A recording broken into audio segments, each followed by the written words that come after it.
어떤 할아버지가 아들 집에 가려고 서울역에서 내려 택시를 탔습니다. 아들 집에서 내릴 때 요금표를 보니까 5,000원이 나왔습니다.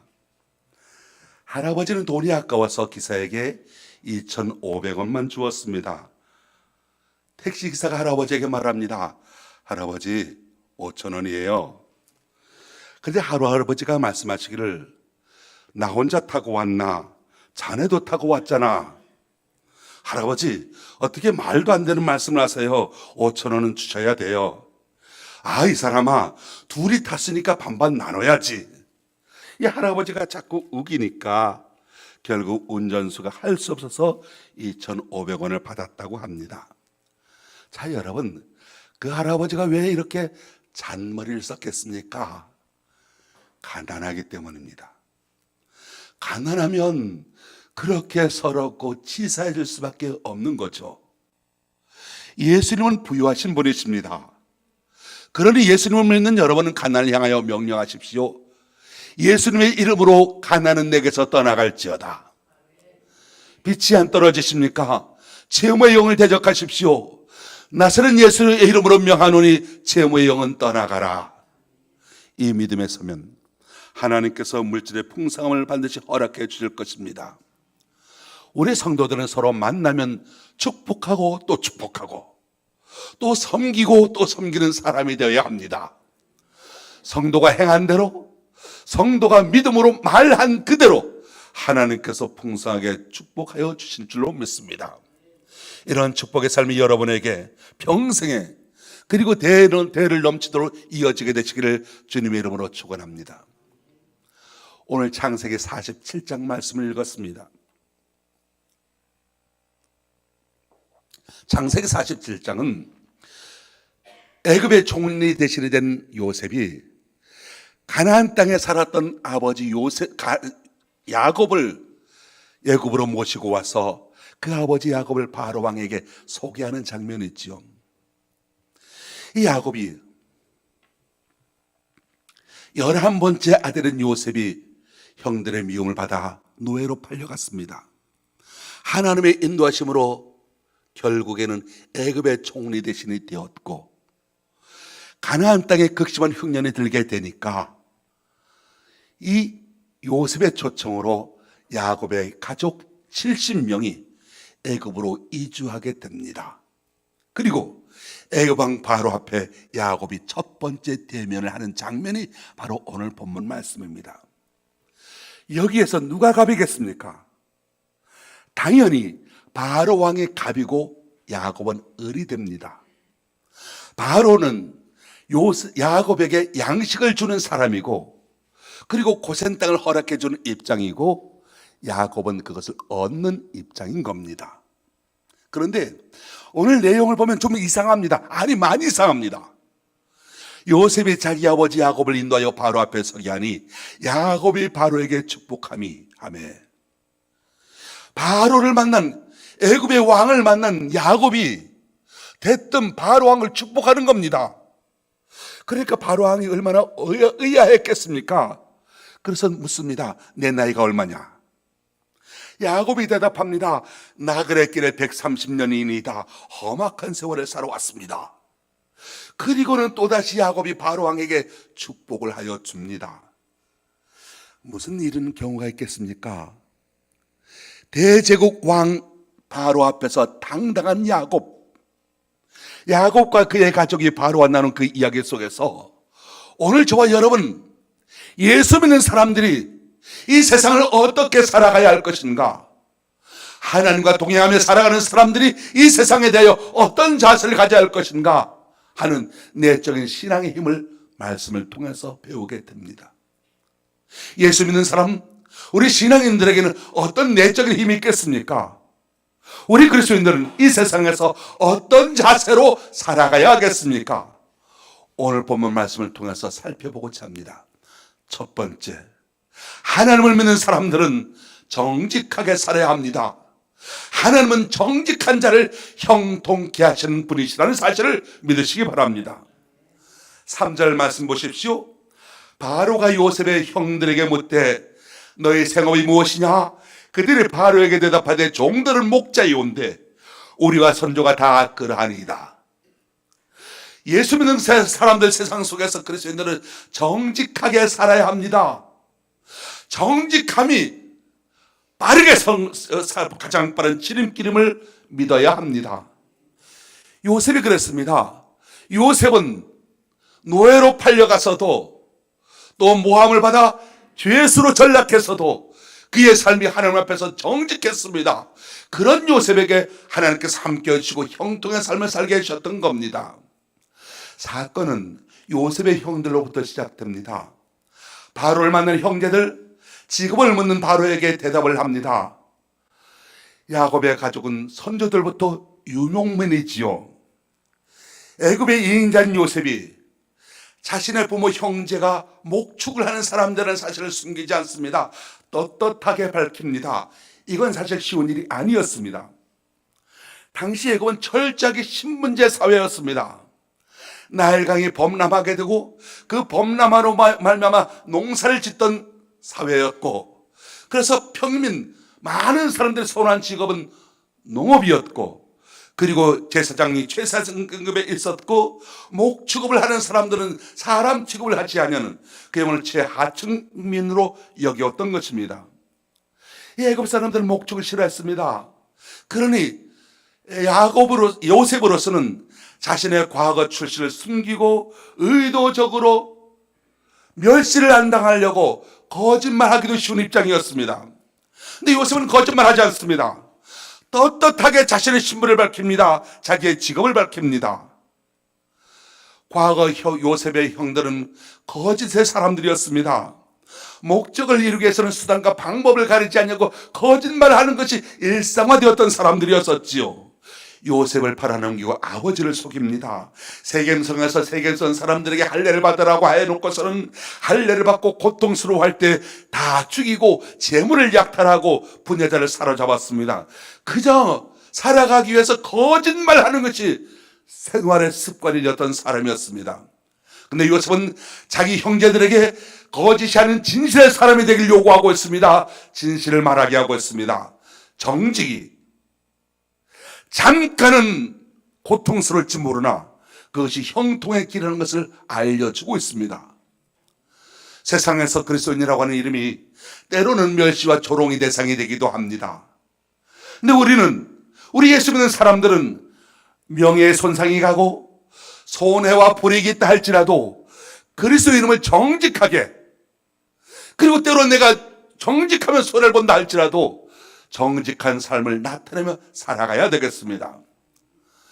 우리는 정직한 자의 형통을 믿어야 합니다. 왜 사람들은 정직보다 거짓을 택할까요? 당장 눈앞에 보는 이익 때문에 그렇습니다. 당장 내가 정직하면 손해볼 것 같기 때문에 그렇습니다.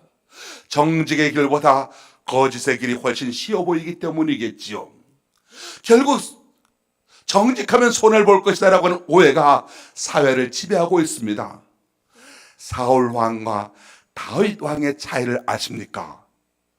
결정적인 순간에 정직을 선택했는가 거짓을 선택했는가에 달려 있었습니다. 사울 왕은 어땠습니까? 좋은 것을 취하고서 속된 말로 세비고서는 하나님께 제사 드리기 위함이라고, 발각되니까 하나님께 제사 드리기 위함이라고 거짓말합니다. 위기를 그렇게 해서 모면하고자 했습니다. 다윗은 어땠습니까? 나단 선지자의 신랄한 책망을 듣습니다. 지적을 들었습니다. 어떻게 합니까? 변명하지 않았습니다. 거짓말하지 않았습니다. 자기가 죄를 지었다고, 내가 죄를 지었다고 자기가 죄인이라고 통해 자복합니다. 성경은 정직에 대해 뭐라고 말합니까? 잠언 11장 3절, 정직한 자의 성실은 자기를 인도하거니와 사악한 자의 패역은 자기를 망하게 하느니라. 잠언 14장 11절, 악한 자의 집은 망하겠고 정직한 자의 장막은 흥하리라. 정직한 자의 장막은 흥하리라 말씀하십니다. 하나님께서는 정직한 자의 형통을 말씀하십니다. 하늘에서만 인정받는 것이 아니라 이 땅에서 정직한 자가 하나님께서 주신 복을 누리게 된다는 것입니다. 잠언 11장 11절, 성읍은 정직한 자의 축복으로 인하여 진흥하고 악한 자의 입으로 말미암아 무너지느니라.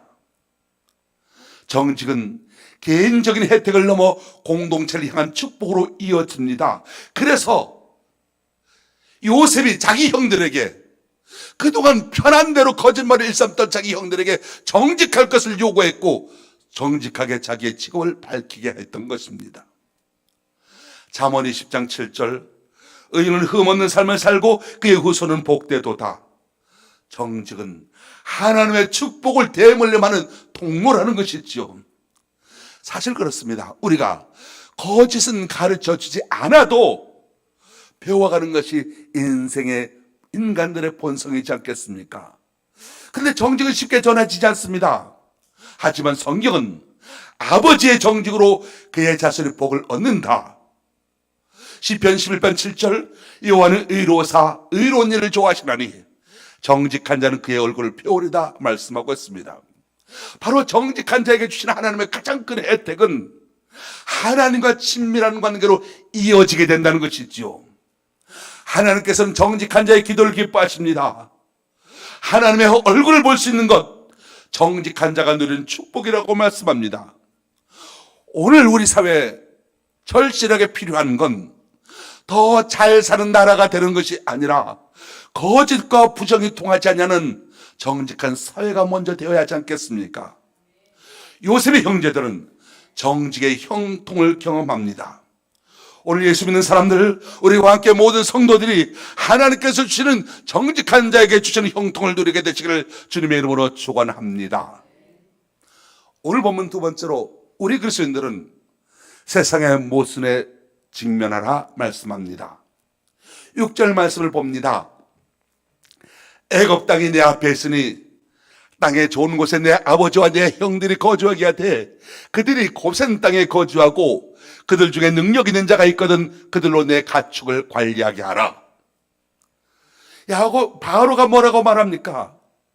애굽 사회, 가축 키우는 사람들 경멸하는 사회였습니다. 그럼에도 불구하고 내 가축을 관리하라고 말합니다. 세상 속의 그리스도인은 세상의 모습을 드러내는 사람이어야 합니다. 이집트에서 부유한 상류층은 사치스러운 연애를 좋아했습니다. 때마다 축제를 열었습니다. 영양, 가젤, 토끼, 메추라기, 두루미 등 사냥한 야생동물을 먹었습니다. 가장 인기 있는 음식은 바로 소와 돼지, 양이었던 겁니다. 이 애굽 사람들 고기 먹는 걸 좋아했습니다. 고기를 선호하면서도 그 육축하는 고기를 기르는 사람을 천하게 여기는 것, 이것 얼마나 모순적인 태도, 이율배반적인 태도이겠습니까? 이것이 이렇게 모순되는 것이 세상의 모습이지 않겠습니까? 사도행전 9장 43절 말씀을 보면 베드로가 요빠에서 사역을 한 후에 여러 날을 시몬이라는 무두장이의 집에서 유숙했다고 말하고 있습니다. 무두장이라는 말은 가죽 제조 기술자를 말합니다. 피역업자를 말하는 것이죠. 유대인들은 전통적으로 죽은 시체를 부정하는 것으로 여겼습니다. 그런데 가죽을 제조하려면 어떻습니까? 죽은 동물을 만져야 되지 않겠습니까? 그 부정한 사람 가죽, 그래서 무두장이는 부정한 사람이라 그렇게 취급을 했던 겁니다. 그리고 무두장이와 관계를 맺는 자신도 부정해지는 것이지요. 그래서 인간 취급을 안 했습니다. 부정한 사람들이라는 것이지요. 그러다 보니까 무두장이들이 동네 외곽에서 따로 살 수밖에 없었습니다. 근데 아이러니한 것은 유대인들은 부정한 무두장이가 만든 가죽 제품을 더없이 소중한 재산으로 여겼다는 겁니다. 이게 얼마나 모순이요 이중성이겠습니까? 이런 인간의 이중성은 우리나라도 예외가 아닙니다. 50년 전까지만 하더라도 우리나라에서는 백정을 인간으로 취급하지 않았지 않습니까? 그런데 우리 민족은 어땠습니까? 손님을 대접할 때 상 위에 육류, 고기가 빠져 있으면 손님을 홀대하는 것으로 여길 정도로 육류를 좋아했습니다. 가죽 제품을 소중한 재산으로 여기면서도 그것을 만드는 사람을 부정적으로 여기는 유대인들 향해서 여러분들이 가죽 제품을 귀하게 여긴다면 그것을 만드는 무드장이도 귀하다는 사실을 인정해야 되지 않겠느냐고 행동으로 베드로가 보여주었습니다. 세상에서 가장 큰 모순은 빌라도의 법정에서 이루어졌습니다. 빌라도가 예수님은 죄가 없다고 고백합니다. 그런데 아이러니하게도 죄 없다고, 나는 죄를 발견하지 못했다고 하면서도 예수님에 대해서 무죄를 선고하지 않습니다. 자신은 물에다가 손을 씻으면서 이 사건으로부터 무죄함을 강조하지만 정작 재판관으로서는 백성들의 동요가 두려워서 예수님께 무죄를 선고하지 못하는 모순적인 행동, 이것이 세상이었던 겁니다. 그렇다면 그 재판장에서 심판받은 것은 예수님이 아니라 빌라도 자신이지 않겠습니까? 자기 모순에 빠진 인간의 모습입니다. 오늘 우리 사회가 그렇습니다. 예전보다는 훨씬 부유해졌습니다만 행복지수는 떨어져 가고 있습니다. 정의를 구현해야 할 재판관들이 법의 맹점을 찾아 정의를 왜곡합니다. 장애복지시설은 필요하지만 땅값이 떨어진다는 이유로 거부합니다. 모순적인 세상입니다. 어떻게 해야 할까요? 우리 그리스도인들은 세상의 모순을 드러내고 정의로운 사회를 만들어가야 합니다. 세 번째로 그리스도인들은 세상을 축복하는 사람이라 말씀합니다. 세상을 축복하라. 7절 말씀을 봅니다. 요셉이 자기 아버지 야곱을 인도하여 바로 앞에 서게 하니 야곱이 바로에게 축복하며. 여기서 1차적인 질문을 던져봅니다. 요셉이 왜 아버지 야곱을 바로에게 데려왔을까요? 물론 자기의 가족이 애굽에 왔기에 종류로서 최고 권력자에게 가족을 소개하는 것은 당연한 것으로 보여집니다. 그런데 성경은 그 과정을 명확하게 정리해 줍니다. 요셉은 자기 아버지를 인도하여 바로 앞에 서게 하고 야곱이 바로에게 축복한다. 이 장면을 우리가 상상해 보면 요셉은 자기 아버지 야곱에 대한 프라이드가 있었던 것을 알게 됩니다. 어떻게 보면 요셉의 입장에서 초라한 아버지를 자신의 상세에게 소개하는 것은 꺼림직할 만도 했습니다. 근데 요셉은 그렇게 하지 않습니다. 자기의 아버지를 인도합니다. 그리고 바로 앞에 서게 합니다. 인도한다는 말은 최선의 존경을 뜻하고 서게 한다는 것은 자랑스러움을 내포하고 있습니다. 이 요셉은 아버지에 대한 프라이드가 넘칩니다. 입장을 바꾸놓고 보면 나이 들어 초라해진 아버지를, 그것도 초라한 시골에서 상경한 아버지를, 그것도 목축업을 통해서 구질구질한 옷을 입고 냄새가 나는 상태에서 제국의 왕에게 소개한다는 건 참으로 쉽지 않았을 겁니다. 그런데 요셉은 그렇게 합니다. 이유가 무엇일까요? 성경은 그것에 대한 대답을 줍니다. 7절. 야곱이 바로에게 축복하며. 우리 인간적인 상식으로 생각해 보면 축복할 사람은 야곱이 아니라 애굽 왕 바로이어야 했습니다. 야곱은 갑이 아니라 을인 겁니다. 갑은 바로 왕입니다. 그런데 놀랍게도 을이 갑을 축복합니다. 무엇을 말합니까? 10절 말씀에도 보면 다시 한 번 더 축복하는 장면이 나옵니다. 야곱이 바로를 축복하는 장면, 굉장한 명장면이죠. 시대의 문명의 꽃을 피우고 있는 애굽 문명, 이집트 문명의 지존인 바로에게 그야말로 오늘날로 말하면 전쟁과 기근을 피해온 우크라이나 또는 베트남 난민과 같은 그런 야곱이 오히려 대문명의 제국의 왕에게 축복하고 있다는 겁니다. 야곱은 하나님을 만난 사람이었습니다. 하나님이 처음으로 나타났던 것은 베델이었습니다. 돌베개를 베고 자던 베델에서 꿈에 나타나셨을 때 가장 중요하게 여기는 말씀, 창세기 28장 14절. 하나님께서 말씀하십니다. 내 자손이 땅에 티끌같이 되어서 내가 서쪽과 동쪽과 북쪽의 남쪽으로 퍼져갈지며 땅의 모든 족속이 너와 내 자손으로 말미암아 복을 받으리라. 이 말씀을 거슬러 가면 야곱에게 준 첫 번째 말씀이 아니었습니다. 이미 그의 할아버지 아브라함에게 주셨던 말씀이 있지요. 창세기 12장 3절 말씀 보면 땅의 모든 족속이 너로 말미암아 복을 얻을 것이라 하나님께서 말씀하십니다. 야곱이 그 말씀을 기억하는 겁니다. 자기는 비록 기근을 피해서 애굽으로 피난온 난민과 같은 입장이 있지만, 그런데 바로 왕 앞에서는 하나님께서 주신 축복권을 선포하고 있는 겁니다. 자신에게 주어진 하나님께서 주신 그 축복권은 한 종족, 자기 집안에게만 주어지는 것이 아니라 모든 민족에게 복을 선포하라는 하나님의 계획 안에 자신이 있고, 그리고 자기가 하나님의 그 계획에 의하여 쓰임받고 있다는 사실을 깨달았기 때문에 당당하게 을이 아니라 축복권자로 애굽 왕을 축복하고 있다는 사실입니다. 바로 여기에서 우리와 함께 모든 성도들이 가져야 할, 예수 믿는 사람으로서 가져야 할 신앙의 정체성을 발견하게 됩니다. 사랑하는 성도 여러분, 하나님께서는 여러분을 세상에 하나님께서 주시는 축복의 통로로 쓰기를 원하십니다. 하나님께서는 세상을 축복하는 일에 여러분을 사용하기를 원하십니다. 세상에서 예수 믿는 사람, 세상에서 성도는 어떤 사람이어야 하겠습니까? 베드로전서 2장 9절, 너희는 택하신 족속이요 왕같은 제사장이라고 말씀하고 있습니다.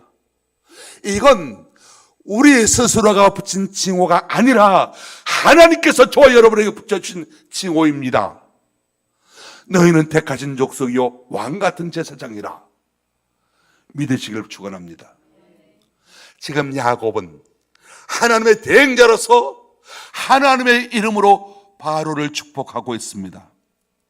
이 영적인 권위, 하나님께서 야곱에게 주셨던 겁니다. 이 권위는 세상의 어떤 권위와도 비교할 수가 없습니다. 물론 우리가 세상의 다른 권세들을 존중해야겠지만 우리 예수 믿는 사람들 세상의 권세에 대하여 주눅들 필요가 없다는 겁니다. 우리에게 하나님께서 영적인 권위를 주셨고 이 권위는 세상과는 비교할 수 없다는 것이죠.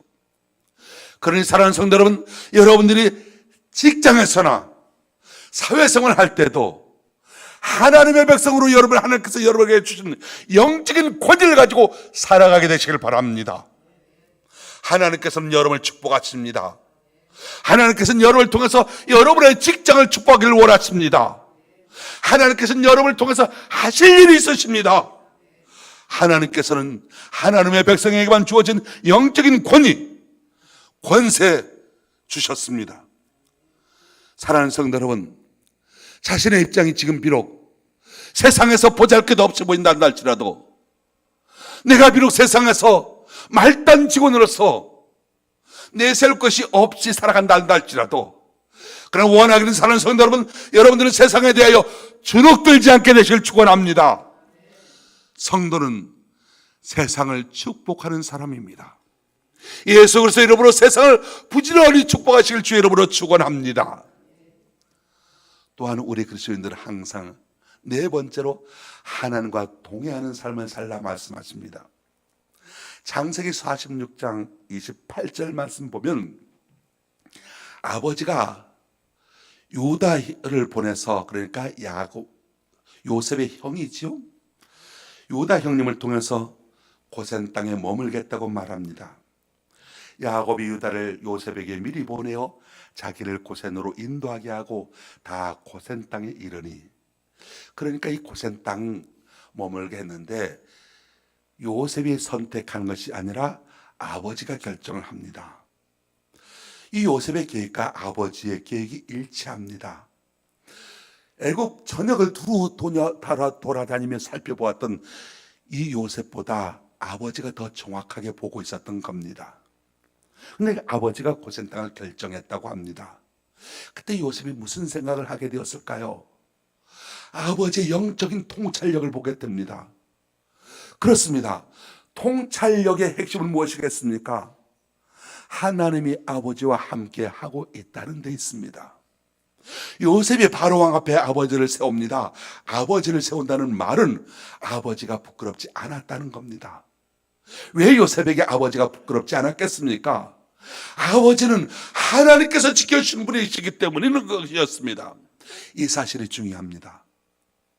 대제국 왕 앞에 소개하고 싶은 부모가 된다는 사실, 그는 세상의 스펙이 아니었습니다.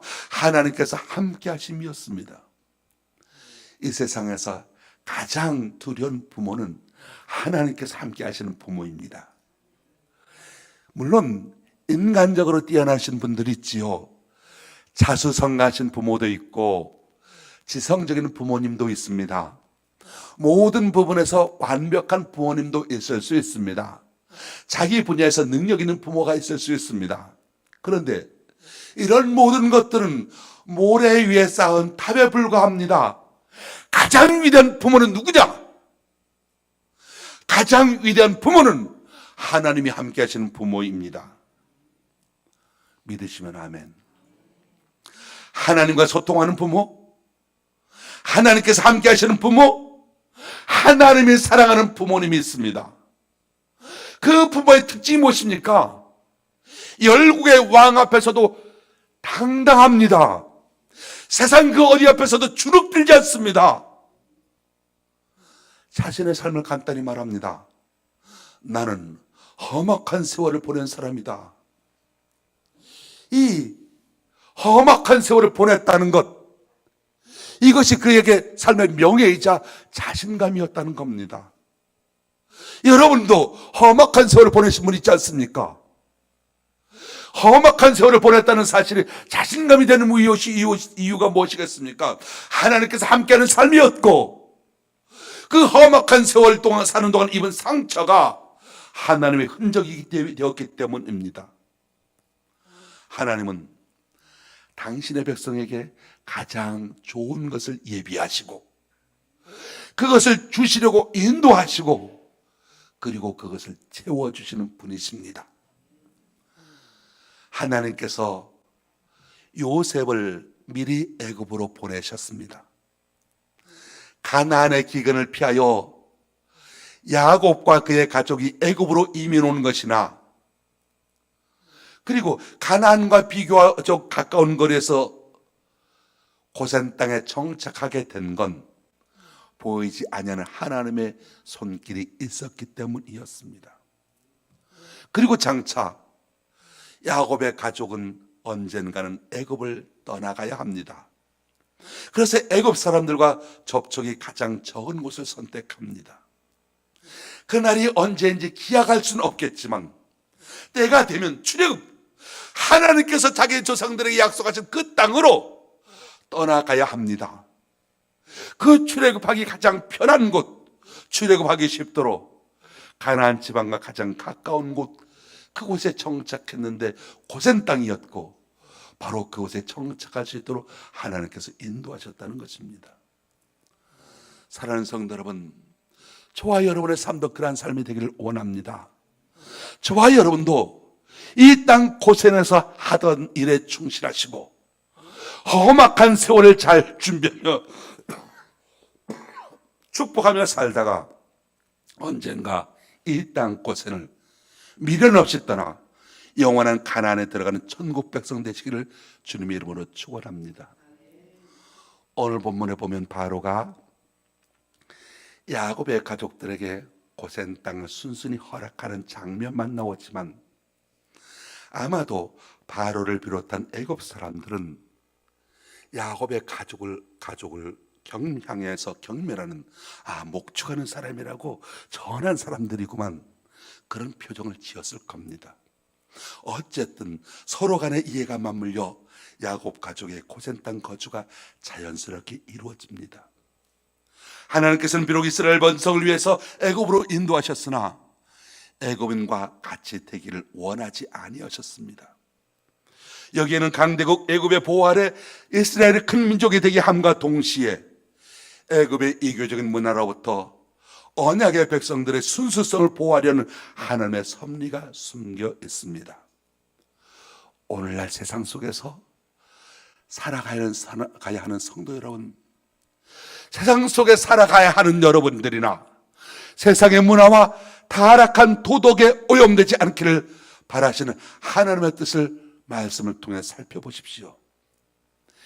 인간의 시기와 반목조차 합력하여 선을 이루시는 하나님, 아브라함과 이삭과 맺은 약속을 신실하게 지키시는 하나님이십니다. 근데 그 복을 처음부터 거저 주시는 것이 아니라 복을 받을 준비를 먼저 시키십니다. 야곱이 믿음의 사람이 되기까지 하나님께서는 그를 연단시키셨습니다. 그래서 야곱이 인간적으로 볼 때는 험악한 세월을 살아왔으나 그 험악한 세월을 살아가는 과정을 거치면서 믿음의 사람으로 변화되었던 겁니다. 야곱은 그 연단을 통해서 하나님께서 주신 복을 감당할 만한 믿음의 그릇을 가지게 된 것이지요. 그래서 야곱의 청장년기는 시련의 연속이었으나 믿음이 완숙한 경지에 이르니 하나님께서는 야곱의 노년을 아름답게 마무리 지으십니다. 7년 흉년이라고 했습니다. 2년째가 지나갔습니다. 흉년은 여전히 계속되어질 것입니다. 아직 5년이나 남았습니다. 그러나 야곱과 그의 가족은 애굽 땅에서 하나님께서 베푸시는 풍요로운 삶을 살아갑니다. 야곱이 부러우십니까? 그는 노년이 아름다운 사람이었습니다. 그러나 애굽에 오기 전 야곱의 삶은 시련의 연속이었습니다. 왜 그랬겠습니까? 하나님을 의지하고 그분께 모든 것을 맡기기보다 스스로 인생을 개척하려고 했고 스스로 원하는 것을 수단과 방법을 가리지 않냐고 차지하려고 했던 사람이었기 때문이었습니다. 야곱은 그러다가 하나님께서 주신 연단을 통해서 결국은 믿음의 사람이 되어갔던 것이지요. 사랑하는 성도 여러분, 나는 세상에서 지금까지 산전수전 공중전 다 겪었다. 나름대로 험악한 세월을 보내었나이다. 그렇게 고백할 수 있는 분이 있으십니까? 나는 그런 사람이라고 생각되어진 분이 있으십니까? 그것으로 인하여 지치고 힘들어 하십니까? 우리가 잊지 말아야 할 것이 있습니다.